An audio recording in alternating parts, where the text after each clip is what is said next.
Assalamualaikum warahmatullahi wabarakatuh. Kembali lagi dengan saya Asep Yu di mata kuliah fonologi, dan kali ini kita akan pembahasannya cukup panjang, yaitu mengenai bunyi konsonan.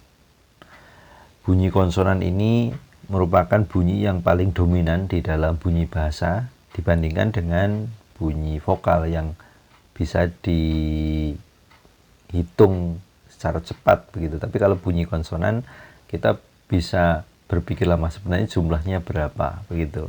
Sehingga kali ini kita akan mencoba menelaah dan mungkin bisa menjadi bahan diskusi. Kalau ada hal-hal yang kurang bisa Anda komentari di kolom komentar atau kemudian bisa kita diskusi secara langsung.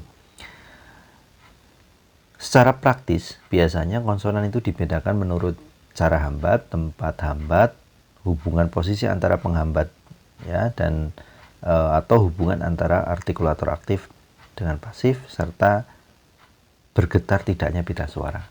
Nah, itu secara umum. Tapi mungkin saja cara pengklasifikasian atau cara kita membedakan jenis-jenis konsonan itu bisa berbeda-beda, dan tentu saja ini menurut beberapa sudut pandang yang kemudian saya coba rangkum begitu. Yang pertama adalah konsonan hambat letup, atau kadang ada yang menyebutnya konsonan letupan, nah, ya, atau konsonan letup. Jadi bisa diberi nama seperti itu karena memang ada letupan, ya, ada sesuatu yang diletupkan ketika membunyikan bunyi konsonan-konsonan yang nanti akan kita bahas. Kenapa kemudian saya tambahkan atau kemudian ada beberapa teori yang menyatakan bahwa ada hambat letup gitu ya, karena diawali dengan adanya hambatan. Kalau tidak dihambat maka tidak ada letupan begitu. Nah, di sini ada 7 jenis konsonan hambat letup ya. Kenapa jenis? Karena nanti akan ada dipilah-pilah lagi. Ada konsonan hambat letup bilabial, konsonan hambat letup apigodental, apikoalveolar, apikopalatal, mediopalatal, dorsovelar, dan hamzah atau glotal. Nah, istilah-istilah ini nanti secara perlahan dipahami. Jadi ya, bilabial dasarnya adalah labium ya, labio bibir. Bilabial berarti 2 bibir. Kemudian ada apiko itu ujung lidah, dental itu gigi. Apiko alveolar berarti ujung lidah dengan gusi. Palatal itu langit-langit keras ya. Medio itu berarti tengah lidah. Palatal tadi langit-langit keras. Dorso ya, dorsovelar berarti dorso itu pangkal lidah. Velar itu langit-langit lunak. Kemudian glotal ya, ada bagian glotal. Nah, ini awal dulu, dan coba dipahami nama-nama artikulatornya ya, supaya kemudian nanti ketika diberi pemahaman berikutnya akan lebih mudah memahami. Kita akan coba yang pertama, yaitu konsonan hambat letup bilabial. Ya, di sini bunyi yang dihasilkan apa? Yaitu ada 2. Ada peh, beh, peh, beh. Atau Anda mungkin bisa mengenalnya dengan P dan B, tapi kita akan coba membiasakannya. Bunyi itu adalah bunyi peh, beh. Harusnya sih tanpa adanya vokal, tapi vokal yang disertakan di sini ada ya. Jadi menjadi peh, beh, peh, beh. Ya. Di sampingnya ada gambar dan tulisan di situ. Ada posisi bibir yang melekat ya. Kalau di keterangan ini langit-langit lunak beserta anak tekak dinaikkan, bibir bawah menekan rapat bibir atas sehingga udara yang dihembuskan dari paru-paru terhambat untuk beberapa saat. Nah, beberapa saat itu bisa sangat sebentar begitu ya. Kemudian bibir bawah yang menekan rapat pada bibir atas itu kemudian secara tiba-tiba dilepaskan, terjadilah letupan udara keluar dari rongga mulut, maka terjadilah bunyi peh, beh. Yang kedua atau B, konsonan hambat letup apikodental. Nah, ini bunyi yang dihasilkan apiko ujung lidah, dental itu gigi. Ada teh, deh, ya, deh, deh, deh, ya, ada sentuhan dari ujung lidah ke gigi. Nah, itu digambarkan seperti itu dalam gambar, kemudian keterangannya ada di sisi kanannya dan Anda bisa membacanya. Jadi prinsipnya adalah ada hambatan pada bagian ujung lidah yang menekan atau kemudian menyentuh dari gigi, sehingga ketika diletupkan bunyi yang dihasilkan adalah teh, deh, gitu ya, atau lebih cepatnya adalah deh. D yang kalau orang itu menyebut cedal, celat, atau istilahnya apa ya, jadi tidak bisa membunyikan D tapi D ya, teh gitu ya. Kemudian agak ke belakang ada apico alveolar, ya, hambat leput apico alveolar, lidahnya seperti itu, jadi menyentuh gusi, ya, menyentuh gusi, dan bunyi yang dihasilkan adalah teh deh. Nah, ini yang lebih jelas ini, teh deh. Kalau tadi teh deh, sekarang teh deh, teh deh. Nah, berbeda dengan teh deh, teh deh. Nah, mungkin kalau bunyi saya membunyikannya kurang jelas, nanti bisa mencari referensi lain bunyi, ya, atau mencoba meletakkan atau membunyikan bunyi teh teh deh di gigi dengan yang ada yang meletak atau yang melekat pada gusi ini, ya, apico alveolar. Jadi ada teh deh, sehingga bunyi yang dihasilkan adalah itu. Kemudian yang berikutnya, yang keempat atau D, itu bunyi hambat letup apico palatal. Ya, ini sama sebenarnya, teh deh, tapi agak ke belakang. Jarang mungkin orang akan membunyikan bunyi itu karena nanti akan membunyikan bunyi yang berbeda. Nanti di dalam pembahasan berikutnya akan ada. Jadi nanti akan seperti di dalam bahasa Jawa itu ada to gitu ya, to, ya, berbeda, sedikit berbeda. Ini juga memunculkan bunyi tersebut begitu. Kemudian yang kelima adalah konsonan hambat letup medio palatal. Medio berarti tengah lidah bertemu dengan palatal, langit-langit keras.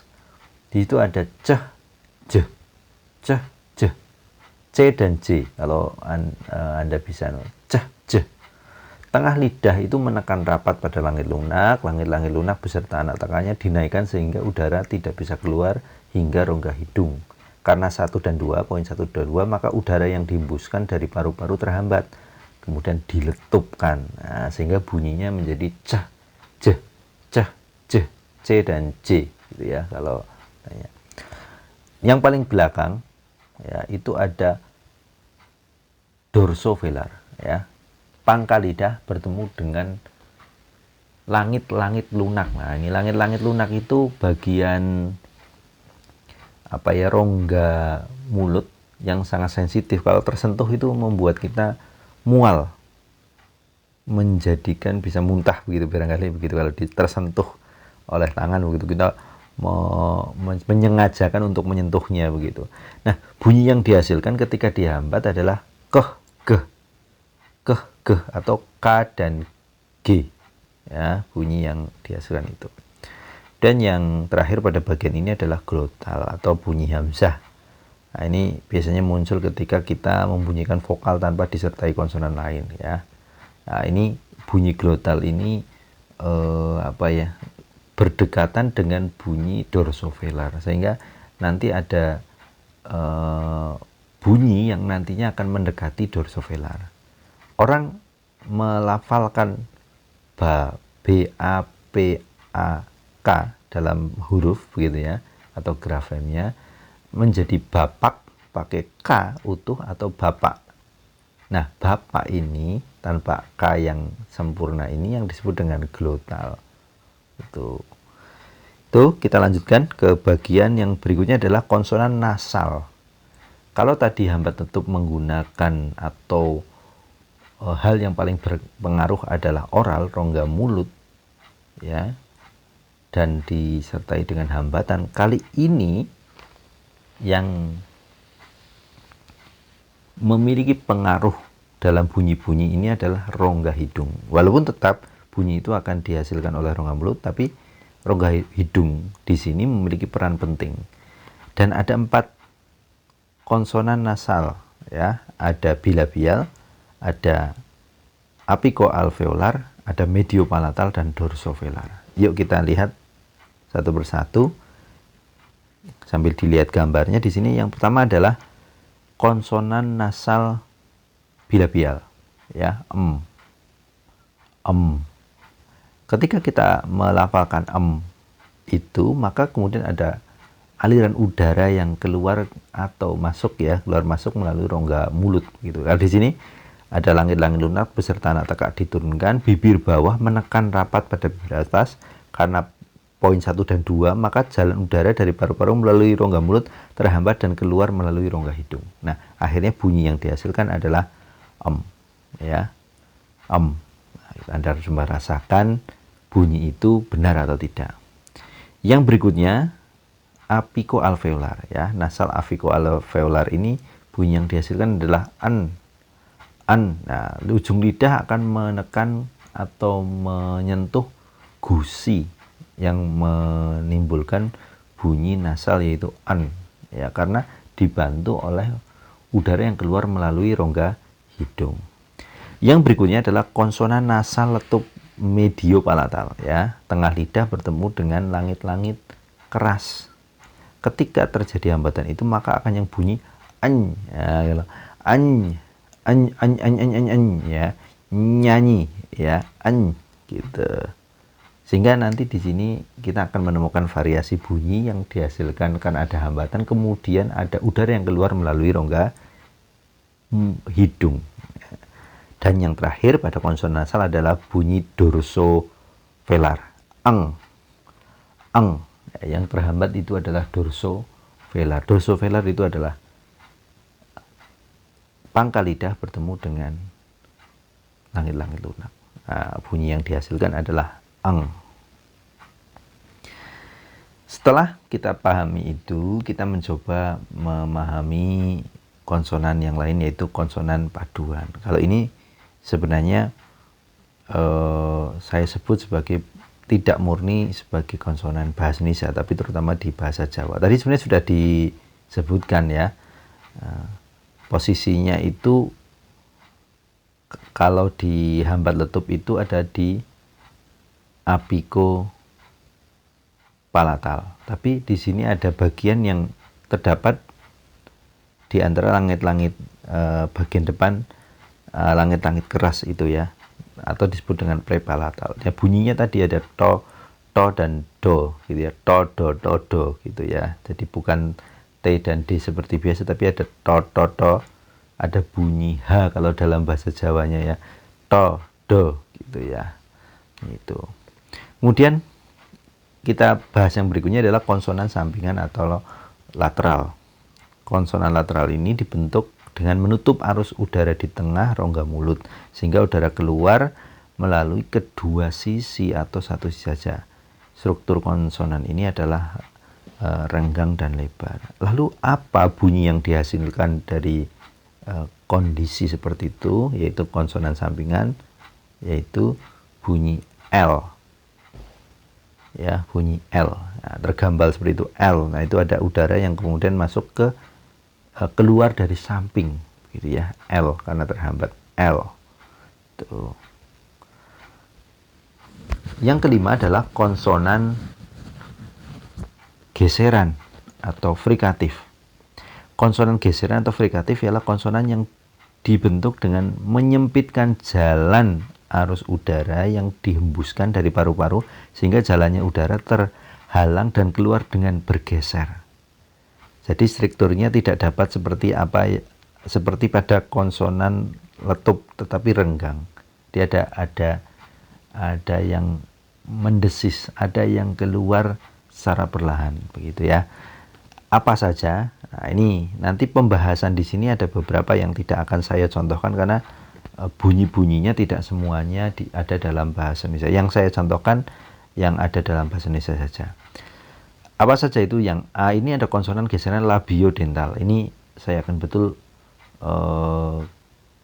kita sering menggunakannya ya. Ada F, V, ada bertemunya labio, bibir atas, dan dental, F. Dari F itu bibirnya bibir bawah, giginya gigi atas. Kalau dibalik kira-kira bisa enggak? Bisa, tapi ternyata sulit begitu ya. Ini logika yang terjadi di sini. Kemudian ada konsonan geseran apikodental. Nah, ini tidak saya contohkan, tapi Anda bisa membacanya sebagai gambaran bahwa ketika dalam bunyi-bunyi tertentu akan memunculkan jenis bunyi di titik tertentu akan menimbulkan bunyi-bunyi yang bervariasi. Yang C ya, ini juga tidak terdapat dalam bahasa Indonesia, ada apikopalatal. Kemudian yang D ini baru yang ada dalam bahasa Indonesia itu laminoalveolar ya. Konsonan geseran laminoalveolar terjadi bila artikulator aktifnya ialah daun lidah dan ujung lidah, sedangkan artikulator pasifnya adalah gusi. Bunyi yang dihasilkan adalah S, ya, gitu ya. Itu bunyi yang dihasilkan. Dan tentu saja nanti di dalam frikatif ini ada bunyi-bunyi yang penekanannya nanti lebih keras ya dibandingkan dengan bunyi yang lain. Nah, ini juga penggambarannya bahwa bunyi-bunyi ada F, V, kemudian tadi S, itu sebagai bunyi frikatif juga di dalam bahasa lain lebih bervariasi. Di bahasa Inggris saya yakin betul ada banyak bunyi-bunyi tertentu, sehingga ini juga bisa menjadi bahan kajian bahwa ada beberapa bunyi yang mungkin di dalam bahasa Indonesia ada, di bahasa lain tidak ada, atau sebaliknya. Ini konsonan geseran apikoprepalatal, ini ya pengembangan yang tadi. Nanti ini terutama di bunyi-bunyi bahasa Inggris ya. Kemudian ini yang mungkin akan menjadi bagian dari bunyi yang membuat kita kaya bunyi begitu ya. Ada dorsovelar.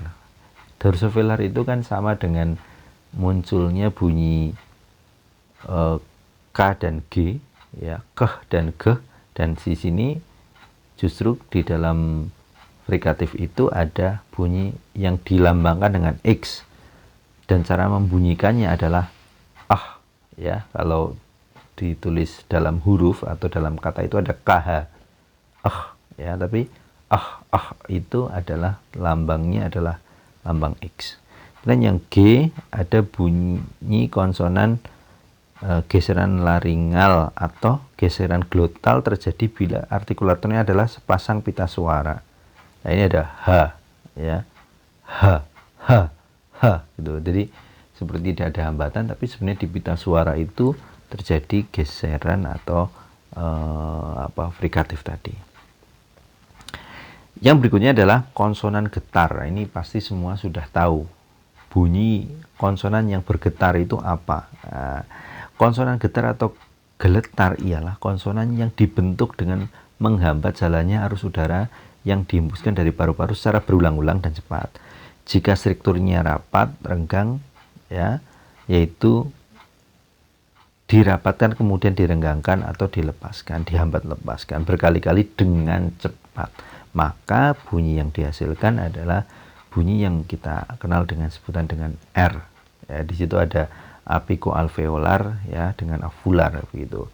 Dan tentu saja variasi R itu bisa banyak, ada R, gitu ya. Kalau R ini mungkin tidak di dalam bahasa Indonesia tapi di dalam bahasa yang lain, nanti bisa Anda pelajari. Dan bagian terakhir yaitu kita membahas mengenai semivokal. Di sini bahwa bunyi semivokal secara praktis termasuk konsonan, tetapi karena pada waktu diartikulasikan belum membentuk konsonan murni, maka bunyi-bunyi itu disebut semivokal. Hubungan posisional antara penghambat dalam mengucapkan semivokal adalah renggang terbentang atau renggang lebar. Menurut tempat hambatnya, artikulasinya ada dua jenis semivokal, yaitu semivokal bilabial dan labiodental. Semivokal bilabial terjadi pada artikulator aktifnya adalah bibir bawah dan artikulator pasifnya adalah bibir atas. Sehingga bunyi yang dihasilkan adalah W. Nah, W. Nanti Anda bayangkan W. W itu apakah benar-benar menyentuh ya antara bibir atas dan bawah itu apakah menyentuh. Nah, itu ketidaksempurnaan sentuhan itu disebut dengan semivokal. Kemudian semivokal yang kedua, semivokal mediopalatal terjadi bila artikulator aktifnya ialah tengah lidah dan artikulator pasifnya ialah langit-langit keras. Bunyi yang terjadi adalah Y. Y ini juga sama. W, Y, W, Y. Ini tidak sepenuhnya menyentuh. Nah, ini kalau ditabelkan ada yen dalam bahasa Jawa ya, yuta, juta, ayu, ya, kemudian payu gitu ya. Ini artinya ada kecenderungan untuk y ini seperti i. Maka kadang-kala ada nama-nama orang yang diakhiri tidak ada vokal yang mendampingi konsonan tertentu tapi ada y-nya, sehingga bunyi yang dilafalkan bukan y tapi i. Ya. Dan W juga sama. W cenderung seperti vokal U sehingga mendekati bunyi vokal tersebut. Nah, ini gambaran mengenai semivokal. Nah, itu saya rasa hal-hal yang bisa saya sampaikan sebagai pengantar pemahaman kita mengenai